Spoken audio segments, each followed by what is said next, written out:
Next guest was born in St. Joseph, Missouri. He's a graduate of the U.S. Naval Academy. Served as the Marine Corps. Worked as a administrative secretary in the Reagan administration, Secretary of the Navy. Then went on to become a Democratic senator from the state of Virginia. He has now written a new book called I Heard My Country Calling, a memoir, and he's going to be at St. Louis County Library Friday night at 7 o'clock for a book signing and a book reading. The senator from Virginia, former senator from Virginia, Senator James Webb. James Webb, welcome to Big 550 KTRS here in St. Louis. Thanks very much. Good to be talking to you this morning. Who knew you were born in St. Joseph, Missouri? How long did you stay in the state? Not very long. My dad's family had moved over to St. Joe. His father's from Kentucky, and his mom is from Scotland County, Missouri. But he moved over there when he was in his teens, and then when he left the military at the end of World War II, he moved back, and I was born. And then he went back into the military, and so we were, military kids growing up. But got some fond childhood memories of living on Felix Street up there in St. Joe, and actually used to go up there and see my handprint in a piece of concrete until the concrete disappeared. The book is called I Heard My Country Calling, a memoir. James Webb, you are a ferocious writer.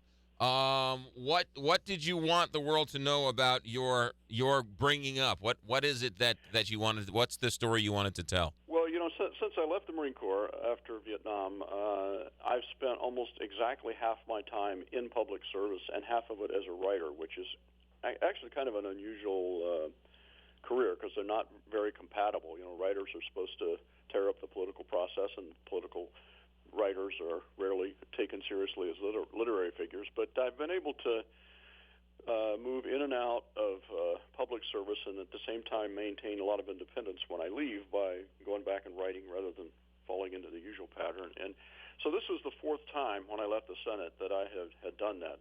Spent some time in public service, and then going back and writing or doing journalism. And I wanted to do something a little different rather than these tell-all stories about what was happening in the Senate or the formula for saving the country. I have very strong feelings about that, but I just didn't want to write that kind of a book. And so I was talking with my publisher, and they said, well, a lot of people know what you've done, but they don't really know how you got there. And the story from our family is, I think, fairly unique. Growing up in the military and post-World War II, where there wasn't a lot of base housing and family support services like there are now, and being in the middle of a lot of things that were happening all the way through Vietnam. Somebody said my book makes me sound a little bit like I was living next door to Forrest Gump. We were in and out of Berlin airlift and Cuban Missile Crisis, and of course I was in Vietnam.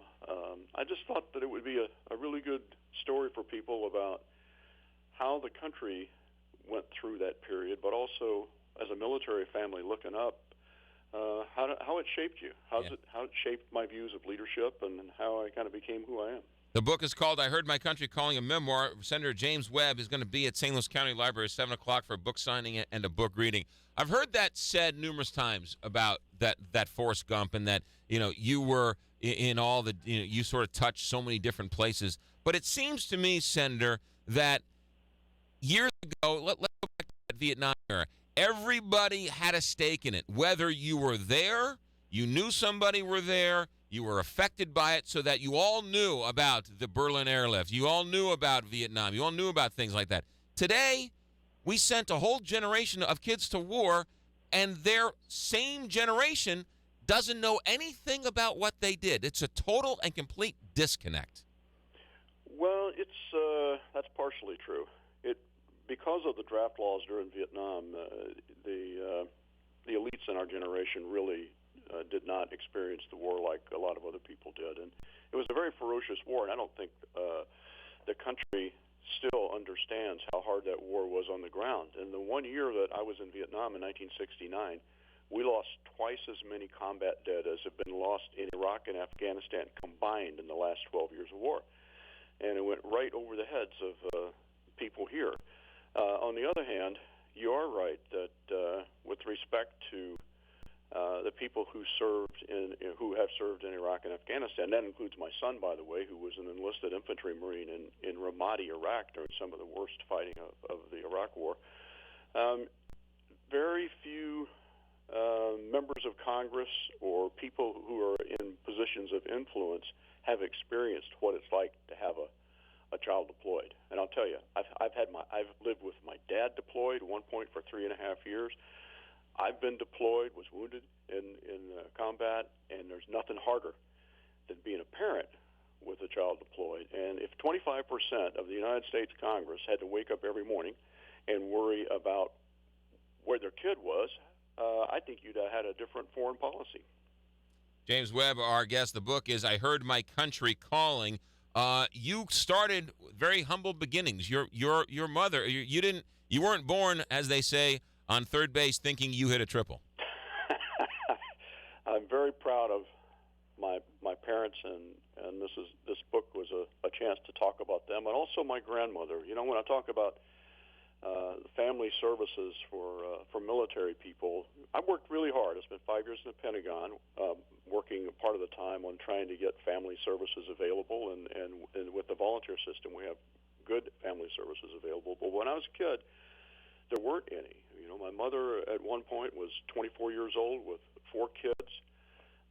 My father was deployed, and if it hadn't have been for my grandmother moving in to live with us, I don't know what we would have done. My mom didn't know anybody up in St. Joe. We talk about St. Joe. She was from Arkansas. Her father and mother were, scratching the earth down there in East Arkansas.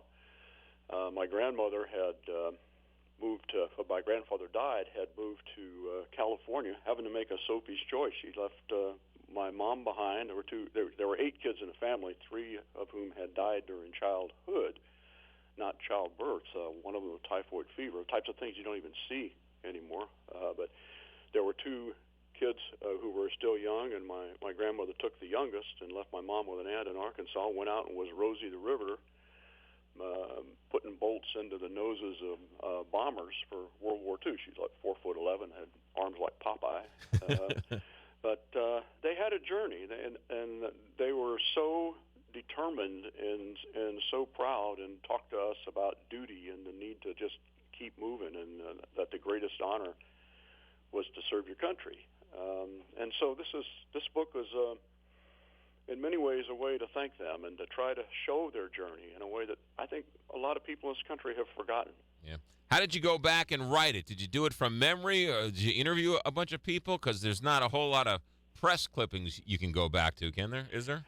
No, this was a very personal memoir. And, obviously I did a lot of fact-checking on events and that sort of thing. But this is the hardest book I've written because it was so personal, and wanted to make sure that I was fair to people that I was writing about and accurate about the events as well. Yeah. The book is called "I Heard My Country Calling," a memoir. James Webb, former United States Senator from Virginia. He's going to be in St. Louis for a book signing and a book reading, 7 p.m. Friday night. Don't tell me there's nothing to do in St. Louis. What a great thing. What a great thing to do on a Friday night, right? Cheap and inexpensive, and you get to sit and listen to a great American tell a story Friday night. Senator, while I still have you, let me ask you about what's going on with the Veterans Affairs Department. And in this country, we love to buy yellow magnetic ribbons and put them on our SUV and say we support the troops, and yet we really don't. We just don't in this country. We say we do, but we don't. Well, first of all, I would say I've been working on veteran. I've been around the military all my life. I was born into it, but I've been working on policy issues for veterans since 1977, when I worked as a committee counsel on the House Veterans Committee. And we were mentored by the World War II veterans in terms of the mechanics of the different programs and how to keep them going. And also we did a lot of experimental early work at that time on issues like post-traumatic stress and some of these other issues. And I've continued working on those issues throughout my professional career, often pro bono. Well, my first day in the Senate, I introduced the post 9/11 GI Bill, which I wrote with the committee council before I was even sworn in. As soon as I was elected, I went up there and I said, we need a GI Bill that's the equivalent of what the World War II veterans got. We wrote that.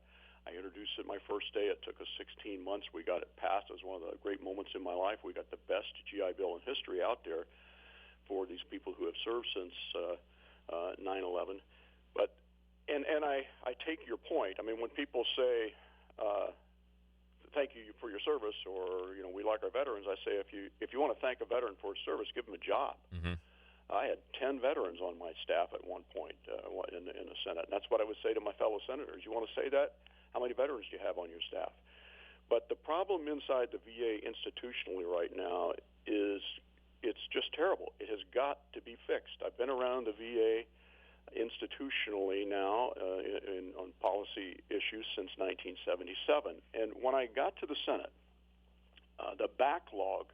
the case backlog was 600,000, just people waiting to get their claims adjudicated. When I left, it was 900,000, and we just couldn't seem to move that forward. So I think the way to fix that problem is through getting leaders who are committed to it. This is not a policy problem. It's get in there and find out how to move these people into the system. It's a challenge, as you know, because you have the post 9/11 people coming back wanting their care, and then you have the Vietnam people largely moving out of their professional lives and really needing the VA system as a medical backdrop. But if we know what the problem is, get a leader on the problem and fix the problem. General Shinseki, one of the finest generals to come through the system, is in charge of that. Is he just not capable of it? And is it a different set of skills between being a general and being able to run the department? I just think we need much more aggressive leadership in terms of fixing a problem, and I'll leave it to the president to decide who that might be. Senator Jim Webb, you ever going to put your name on a ballot ever again? I haven't said no. Interesting. Well, since you were born, what I did is when I left the Senate, I decided to take an entire year and do no media and no op-eds and no political events to sort of regain my political independence. And now that the book is coming out, I'm going to be getting more involved in the issues that are confronting the country. I'm looking forward to doing that. Since you were born in Missouri, any chance you'd be on a Missouri ballot anytime soon? I think you got a lot of people on your state ballots. Yes, we do. We have plenty of people running on our elected. Senator Webb, you are always welcome here, no matter what you choose to do, whether it's run for office or another book or anything else. You're always welcome here, and we love to sit and chat with you. Have a good trip to St. Louis this Friday. Thank you very much. I'm looking forward to being out there. You got it. Senator James Webb, his book is called I Heard My Country Calling. It's a memoir, and he's going to be at the St. Louis County Library 7 o'clock for a book signing and a book reading. Senator Webb here on the Big 550 KTRS.